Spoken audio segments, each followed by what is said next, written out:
just about to get out of the heat into the cool of the train, but my train's just come in. That's going to take me up to Shipley, and then short walk along the canal up to Saltaire.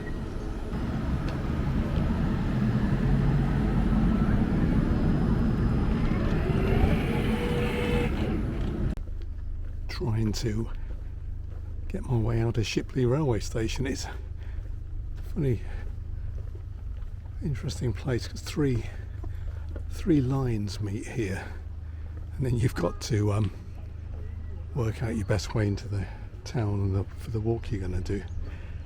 So yeah, I'm slightly confused. I think I'm heading the right way. So Shipley's not that big. I suppose it's an outer suburb really of Bradford these days, but there are three lines, railway lines meet here, so it's quite an important junction. So the railway spread out over several platforms, quite sizable distances between them to walk. I think I'm heading the right way. I think I am. But yeah, I recognise where we are now. You get up to this sort of junction, and then what I'm going to try and do is find my way to the canal and walk along the canal up to Saltaire. You can change trains here and get a train up to Saltaire. It's only 2 minutes on the train. It's virtually no distance at all, but I thought I'll at least go for a little bit of a walk before I get cracking or crack up in the heat. Yeah, so that's looking back at part of the railways. That's platforms 1 and 2 down there, and I think the Market Square and Shipley Town Centre is up ahead of me and to the left, and there's the cricketers and the sun, and there is a pub up there which unusually used to be a Wetherspoons but has reverted to a sports bar. So I've been here a few times with my wife, both by train and by car, so I think what I've got to do is head back to this quite busy junction, cross over 2 or 3 roads past the funeral directors, and then I should find the canal. Wish me luck. Right, having negotiated the busy crossroads, I've got to where I need to be to, which is the Leeds-Liverpool Canal, and it's a little bit of an insight into the country's industrial past, really, and many of these old wharfs and mills have now been converted into business premises, other alternative business premises, and flats and bars and restaurants.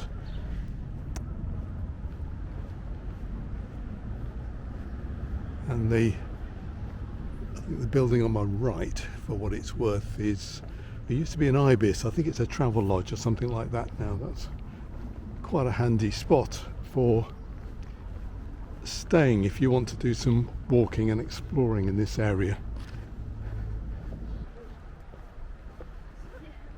I've seldom seen the Leeds-Liverpool Canal looking so tropical, and it's a strange juxtaposition of the palm trees and the heat, and as Blake would have called them, the dark satanic mills.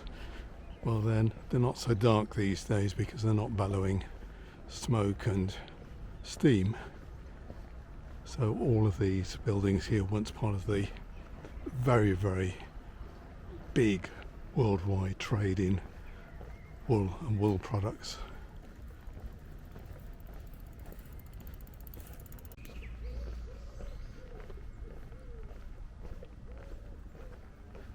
And what I'm hoping to do is visit two main features along here. One is the park, which I think is called Roberts Park. Perhaps get a cup of tea or a cup of coffee there, a little sit down in the shade.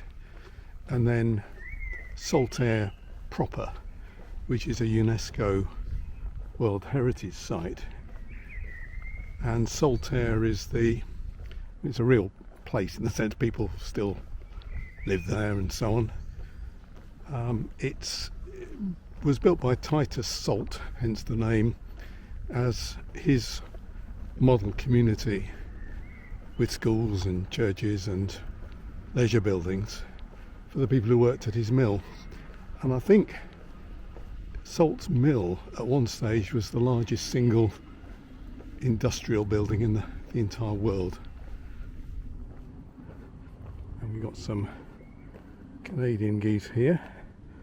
They look quite feisty. Hello.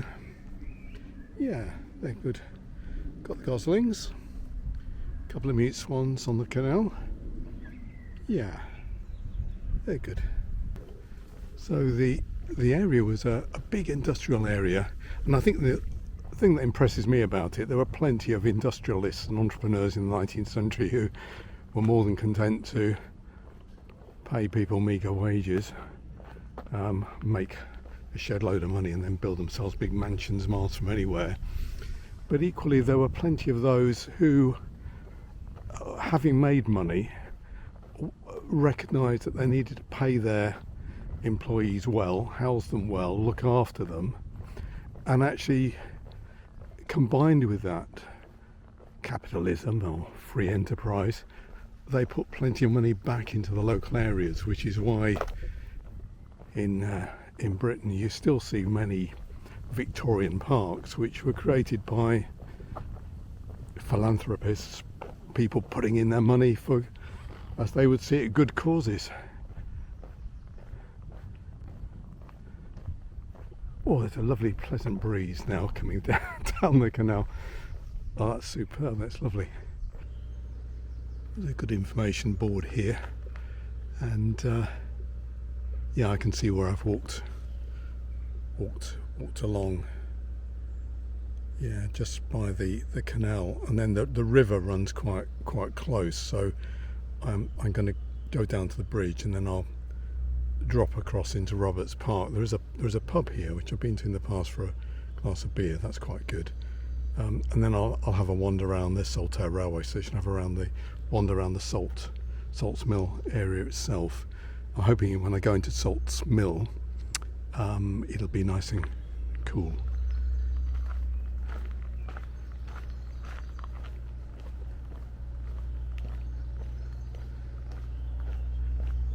But these are quite something, these buildings. I think they have a cathedral-like grandeur of their own. And on a day like today, it's it's hard to imagine, really, the heyday of their industrial power. It doesn't quite fit, but they are superb, magnificent buildings. There's quite a flotilla of Canada geese, and that's the boathouse inn. Very nice spot on a lovely day to sit out and watch the world go by. And then we got views across Roberts Park and towards Shipley Glen, where there's a tramway takes you up and over the sort of the ridge. That's open, I think, certain occasions. I think it's one of these places run by volunteers. It's open at sort of weekends, high days and holidays, I think.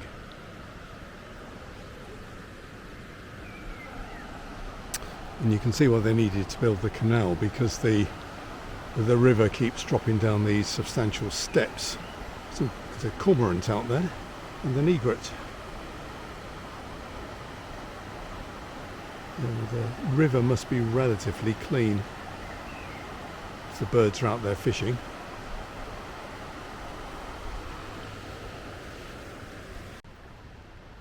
The park itself was created and funded by Titus Salt, opened in 1871.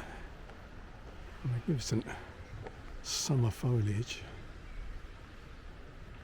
And I think a very, very traditional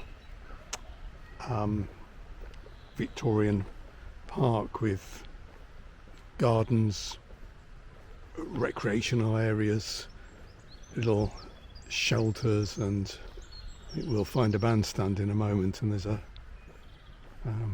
statue of Titus Salt.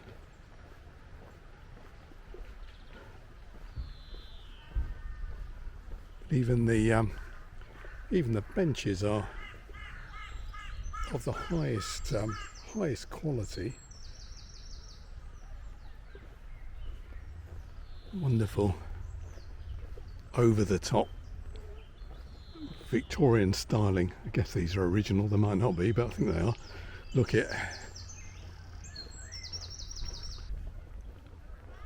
you probably can't have a Victorian bandstand without some cannons.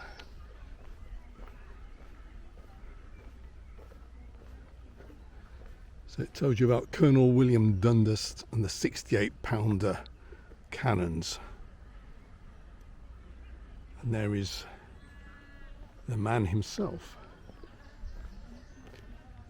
So that's Titus up on his pedestal. And I'm sure with these entrepreneurs and their wealth, I'm sure that there was a degree of improving one's status and ego in the wider community. But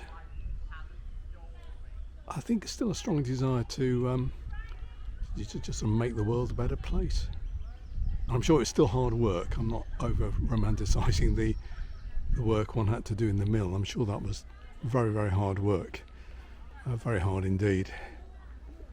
And tells you a little bit there. Sir Titus Salt, founder of Saltaire, 1803 to 1876. I think the images around the plinth are, I think there's some of the animals that there's the Angora goat. These are some of the animals that provided the the wool and so on for his business. And we can see the top of the church, or the church cupola dome opposite. So these 68-pounders, as I think they were called, they were put on display by Titus just as an embellishment to his park in the I think he bought them in the 1850s, 1860s, and then placed them here as a bit of decoration. But they were typical of the armaments made in this area. And apparently they could fire to a 31 pounder, 31 kilo cannonball over 2 miles. And these are sort of cannon you'd find on British naval vessels at the time, and also for shore defences. So these are the genuine article, and he was keen to have them here just as another demonstration of some of the industrial might of this area. And of course in Yorkshire, cricket is big. Towns, villages play cricket all over the place. So that's the pavilion and the cricket square. Oh, I enjoyed that. Good sit down and a pleasant cup of coffee in the Half Moon Cafe, which is just behind me. Just nice to sit down for a while and enjoy a little break. So time to move on. I'm going to go over to Salt's Mill, which everybody in the cafe, and I had a good chat with people. Everybody's told me how wonderful it is in there in terms of it being cool. So that's what I'm going to try. Might not be able to do too much filming in there, if any, but I'm going to give that a go. Just walked up from the park up into Saltaire proper, and this is the United Reformed Church. Splendid building in a very splendid location.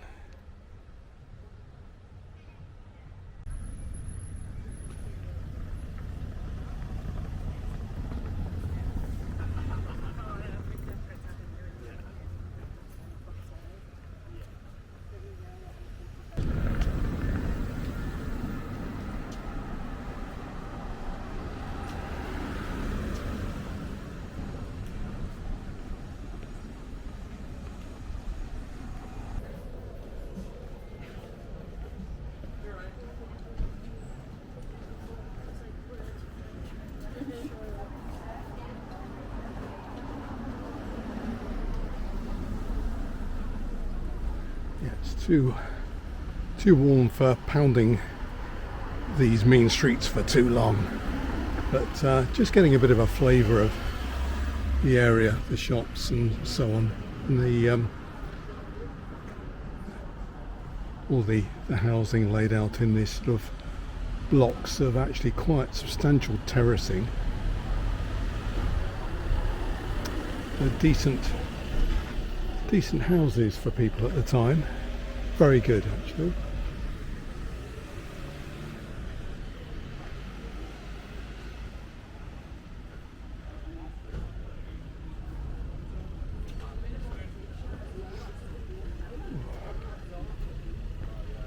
Just cross over.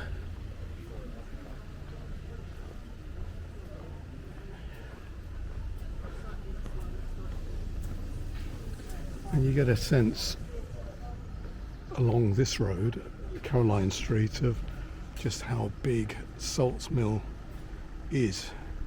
A ginormous building that is. Very difficult to get a sense of the scale of it.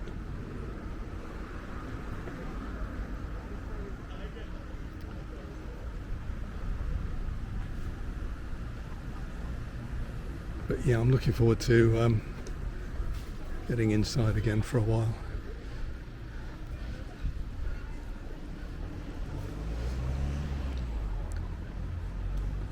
Some very good information boards set out for people. There's a little bit there about Salt's Mill. So it became a UNESCO World Heritage Site in 2001. So yeah, I'm going to go down the steps and have a look in there. In Leeds, and we had a very chilled morning. The lady, It's quite a good view across the gardens and the allotments. Look good at allotments as well, very good. That gives a good sense of the scale of the building. Quite stunning.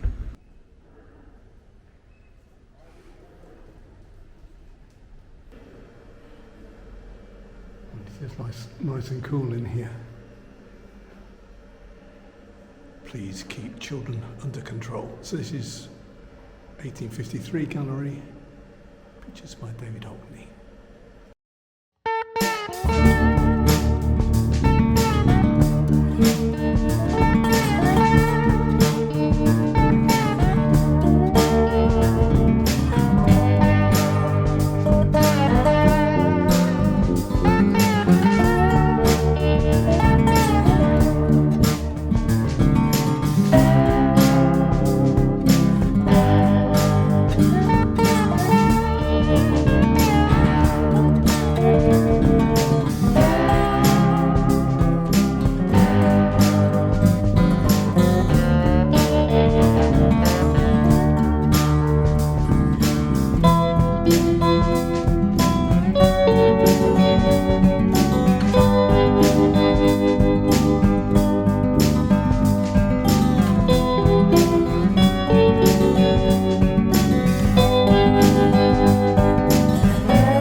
Fantastic scale model. Fantastic. Gives a good sense of it.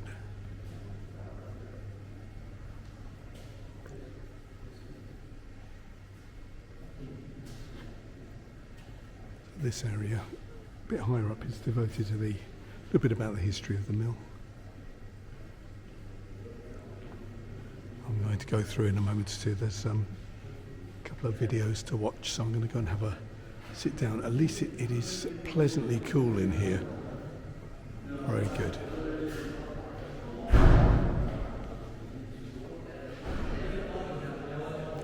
So the mill didn't close until 1986.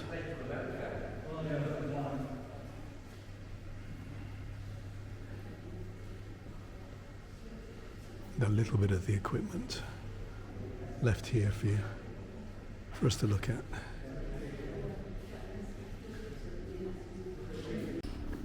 Thoroughly enjoyed my time at Salt's mill.